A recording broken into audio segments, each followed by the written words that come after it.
Hello, this is the Political Forum for Wednesday, January 22nd. My name is Attorney Kimberly Agoin. Political Forum is a live interactive program brought to you as community service by CAN TV. So be sure to tell your friends that they can also watch this show online at cantv.org/hotline. We really want to welcome Cook County Board President Toni Preckwinkle as our guest. Thank you very much. Thank you so much for appearing on Political Forum. She was the first woman elected as the president of the Cook County Board, and as we begin 2020, she's already still making headlines. We welcome your questions and comments for President Preckwinkle by calling us at 312-738-1060. That's 312-738-1060. During the next 25 minutes, we'll try to get as many of your calls on air as possible. Now, here is the correct contact information for President Preckwinkle. If you weren't able to get that information, it's right on the screen right now. We'll show it again throughout the show. President Preckwinkle, I want to talk with you a little bit about something that is very near and dear to many of the people who live here in the county. The county has got a very progressive health care system. You have worked very hard to bring health equity to all the residents of the county. Can you tell us a little bit more about how you achieve that? Sure. I think it's important for our viewers to understand that the county operates a healthcare system. It's called Cook County Health. For 180 years, we've taken whoever comes to our door, regardless of their race or religion or their sexual orientation or their ability to pay. For 180 years, we've served the people of Cook County. We have 2 hospitals, Stroger on the near west side and Provident on the south side, and we have 16 clinics. Primary care clinics and specialty care clinics. So 2 hospitals, 16 clinics, and then a program that we were able to provide as a result of the Affordable Care Act, and that's County Care, which is a Medicaid expansion program.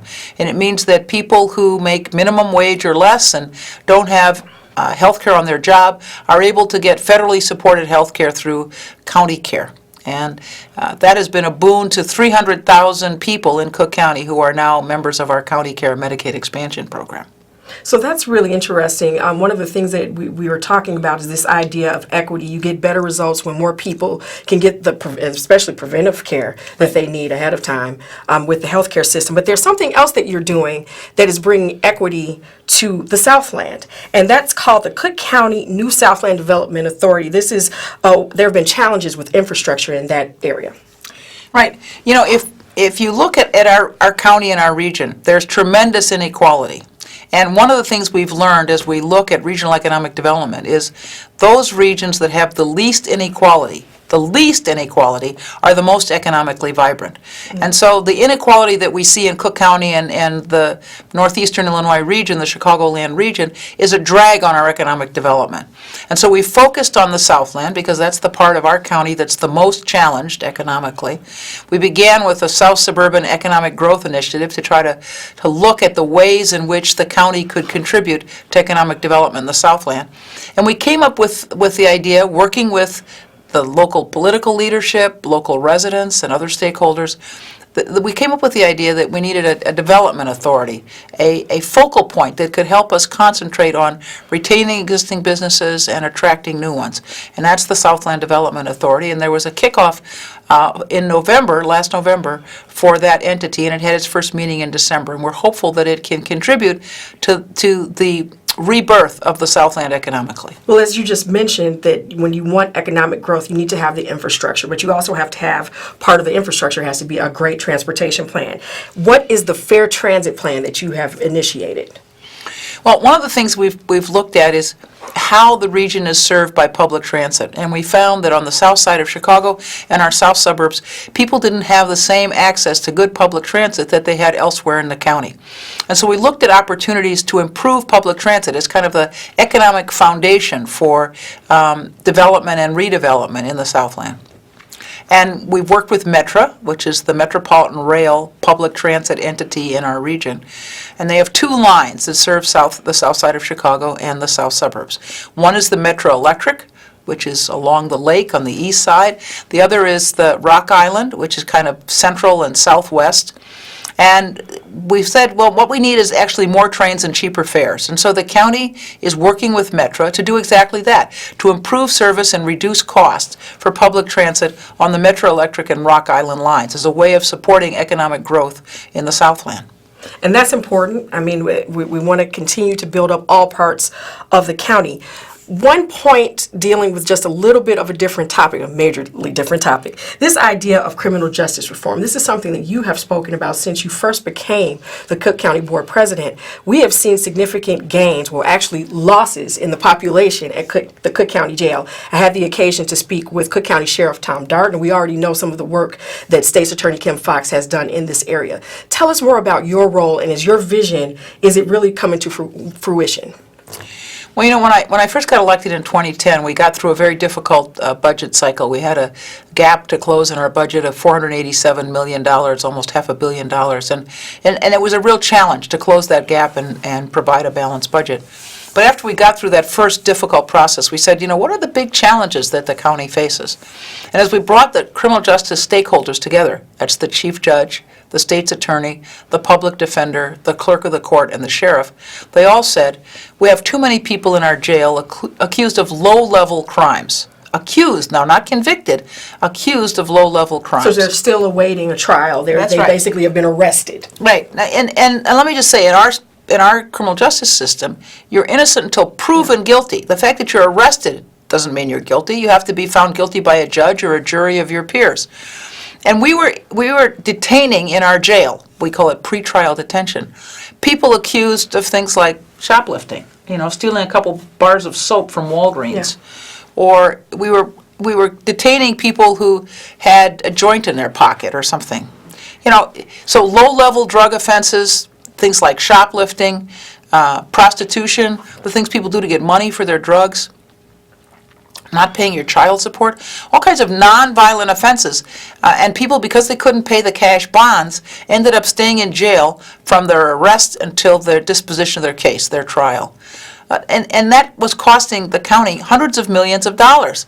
And furthermore, again, the people who were in the jail accused of these nonviolent crimes were not proven guilty. They were awaiting their trials, the disposition of their cases. And something that happens in the process, you're sitting in jail because you can't afford to get out. You'll lose the job that you have. Right. So it's life-changing, life-altering, because now you've lost your job and the ability to even pay for anything. Yeah, support yourself or your family, or go to school. So we said we have to figure out how we can address this challenge. And we've worked together with all the stakeholders that I mentioned, the chief judge, the state's attorney, the public defender, the clerk of the court, and the sheriff, to be sure that we're not holding people in jail who are no danger to the community or themselves. And I have to be clear about that. We're looking at people accused of nonviolent offenses who are no danger to themselves or the community. And we've been able to reduce the jail population by reducing reliance on cash bond. It was about 10 or 11,000 daily average in the jail when I came into office, and it's now down less than 6,000, without impacting public safety. And actually, the crimes have gone down. The crime rate has gone down at the same time that we have pursued our criminal justice reforms. So it's very discouraging to me when people are critical of our efforts to reduce reliance on cash bond and to be sure that people who are no danger to themselves or the community get to stay in their homes and their jobs and school as they await the disposition of their case. The people who are critical of that don't acknowledge that while we've been pursuing this effort to reform our criminal justice system, the crime rates have also gone down. So it's not negatively impacted public safety. Which is something, and it looks like it may be setting trends around the country. We hope so. Actually, State's Attorney Foxx is part of a cohort of progressive young state's attorneys across the country who focused on exactly this issue. What's happening in our criminal justice system, the disproportionate impact on black and brown defendants in our courtrooms, the unfortunate reliance on cash bonds, which penalizes people for not having any money. It's not, the fact that you are staying in jail because you can't pay your bond is a reflection of your poverty, not your prospective guilt or innocence. So, I encourage people to be thoughtful as we look at criminal justice reform and understand that the reforms we've undertaken have not resulted in an increase in crime and negatively impacted public safety. Crime rates and public safety have improved as we've pursued these reforms. Once again, you can give us a call at 312-738-1060. We do have a caller, President Preckwinkle. Good. Hello. Hello. Hi. Thank you so much for taking my call. So I actually had two questions for the president, and they're both about marijuana. So the first is, I understand that the county board decided to pass a 3% tax on marijuana sales. Yes. And I just wanted to know why. And my other question was, what are the president's thoughts on the city council's decision not to offer more equity licensing to African Americans who have been negatively impacted by the war on drugs and some of the criminal activities we just discussed a few moments ago? Thank you so much for your call, caller. Okay, so under the law, counties were allowed to charge up to 3% tax on marijuana. And all of the counties in our region, except Kane County, chose to tax at the maximum level, which is 3%. So Will County, Lake County, DuPage County, Kendall County, Cook County, all decided to charge 3%. So we're pretty much in line with all the other counties in our region. Kane chose 2.5%, but we're all pretty much at the 3% level. And frankly, we tax cigarettes and alcohol, and I think it's appropriate for the government to tax marijuana as well. All right, so the second part of your question is, what about equity issues? And, I have been a strong proponent, first of decriminalization and then legalization of marijuana. Not so much because I am in favor of consumption. I don't care so much about that. But, the only people who were being arrested were black and brown people for drug offenses, even though the use of illicit drugs is pretty much uniform across the tribes. So black folks, brown folks, Asian Americans, white folks, about 8% of the population uses illegal drugs. Across each group, it's about the same percentage. But if you go into our courtrooms and look at who's arrested for drug offenses, it was only black and brown kids, and overwhelmingly black kids. And so my position was, if we're only going to arrest black and brown kids for these kinds of possession offenses, we shouldn't be arresting anybody. So legalization for me is an equity issue, not so much about any affection for cannabis. But the law allows for expungement of simple possession cases, and hundreds of thousands of folks in Cook County will have their records expunged as a result of this legalization, and I'm very grateful for that. And we've spent about $700,000 in the budget next year for more staff in the clerk of the court's office to identify these individuals who are eligible for expungement, and for the state's attorney, new state's attorneys, so they can work on these expungement issues. And I'm grateful for that. But I'm also concerned about the economic opportunities associated with the legalization of marijuana. And, the way in which the law is set up, it makes it very difficult for black and brown entrepreneurs to enter, because the initial licenses were given to people who had medical marijuana licenses, and those were, national firms, white firms, and there were no black and brown firms among them. And it's hard to see how we're going to ensure access for entrepreneurs of color, given the present state of things. And, I'm very glad that the African American members, almost all of the African American members of the City Council, raised this issue as they talked about legalization and sought to kind of give some extra time to look at this issue and opportunities for entrepreneurs of color. They were unsuccessful, but I was grateful that they raised this issue because it's a critical one. It's definitely a critical. The communities that have been most impacted by the war on drugs are black and brown communities, and those are the communities that should have the opportunities to benefit financially from legalization, and that means entrepreneurs out of these communities have to have that opportunity. And you did make statements to that effect just at the time, yes. Yeah, just last week. We do have another caller. Caller, how are you? Hello, caller. Yeah, hi, President Preckwinkle. I'm a huge fan. Well, thank you. Two questions. One, what is the time frame, do you think, to replace Dr. Shannon? And my second question is, how will the new relationship be between the Hospital Board and the Cook County Board of Commissioners? Well, first of all, the Health and Hospital System Board, the independent governing board, chose not to renew the contract of Dr. Shannon, who was the chief executive officer, the CEO. And so the hospital system is in the process of looking for new leadership. And we hope to have a new leader in place over the next 6 months or so, hopefully. The Health and Hospital System Board has engaged a search firm, a professional recruiting firm, to work with them to find a new leader.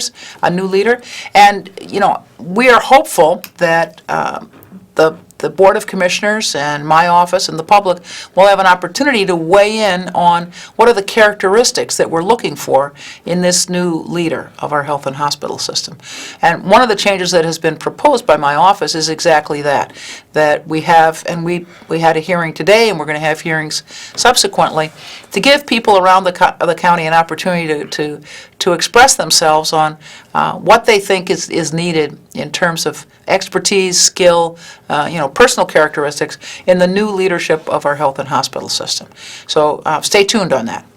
You're watching Political Forum, a community service of CAN TV. My name is Attorney Kimberly Agoin. This is, of course, a live, interactive show. Please call 312-738-1060 if you have a question for our guest tonight, Cook County Board President Toni Preckwinkle. President Preckwinkle, one of the things that you were adamant about when you first got into office, and you have been along the way, is this idea of ethics reform.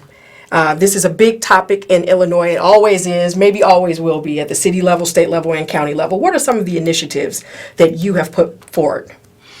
Well, I was elected to public office in 1991, and when I took the job as alderman of the 4th Ward, I said I'm going to be a full-time alderman. That was how I campaigned, and that's what I did for 20 years. I was a full-time alderman.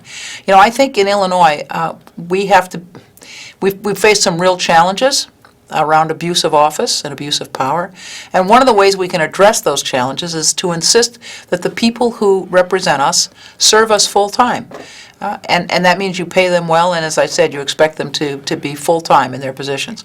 I think that's especially true in the city council where I served, in the state legislature. Those are important positions, and I think the public deserves to be represented by full-time aldermen, by full-time members of the General Assembly. And I think some of the challenges that we've faced in terms of corruption come from the fact that people have interests other than the public service. If you're going to be a lobbyist, if you're going to be a lawyer, at what point are people going to be sure that you're serving their interests and not the interests of your clients? So I think it's really important, and I've said this from the very beginning. In my view, one of the most important things we can do is ask our elected officials to serve us full-time and to pay them well. And when I came into office, one of the first things I did was issue an executive order that said that no one who worked for Cook County could contribute to my political campaigns, because I didn't want anyone to feel that a political contribution was required to keep their job, or that a political contribution would somehow grease their advancement in government. And I think it's important for government employees to be prohibited from contributing to the office holder in whose office they serve. So do you think that this will be on the horizon for any other body of government? Because this is a statewide issue. Not that you can do anything about it anywhere else, but... Yeah, no, it's unclear how this is going to play out, but clearly, I will say, frankly, in Illinois, we haven't held our elected officials to a high enough standard. And I always say in a democracy, you may not get the government you deserve, but you will surely get the government you put up with. And unfortunately, Illinois, we haven't demanded enough of the people who we've elected to public office. There is another major push because we are in a census year. 2020 is the census year, and we are hearing all types of things from different branches of government. Major push to get everyone counted, and Cook County is no different. What are some of the initiatives that you're doing, and really what's at stake if we don't get everyone counted? Well, I think the first thing for people to understand is we've been counting our population in this country ever since 1790. That was the first census, 1790, every decade. And, each unit of government depends on federal support, and a lot of that support is per capita, that is, per person. In Cook County alone, we've determined that about $1,400 per year comes in for every person in our county. So over a 10-year period, that's $14,000. So every person who isn't counted, units of government, and sometimes it's our schools or our healthcare system, any federal formula that's based on per person, loses that money. So if we don't count somebody, it not only has an immediate impact, it has an impact for the next decade. So it's very important in terms of government resources that we count everybody. It's also important for representation. Your congressional delegation is determined by the number of people that you have in your state. We know we're going to lose one member of Congress because of demographic shifts in the country. We're going to lose one member. And we may lose more than one member if we don't do a good, complete count. So because our federal support depends on our population, that's one reason to be sure that you participate in the census. Another is our political representation in Washington. And frankly, it's your civic duty. As I said, we've been counting all of our folks ever since 1790, and we base allocations of federal funds as well as representation on those population counts. We in Cook County have put aside $2 million this past year, $2 million this year to support outreach efforts, and so we're working very closely with community-based organizations in communities that we know are hard to count, where we have a number of people who we believe were not counted in the last census, and we've looked at those communities to try to figure out which community-based organizations we can work with and support in outreach to encourage people to participate in the census process. Which is really, that's a major initiative. So we hope that everyone will get out and definitely fill out those forms. Just quickly, you did start as a 4th Ward Alderman, but there's also another position called 4th Ward Committeemen. Can you just explain a little bit more about what that person does? Sure. In every ward in Chicago and every township in our suburbs, they're not only elected government officials, but they're elected party officials.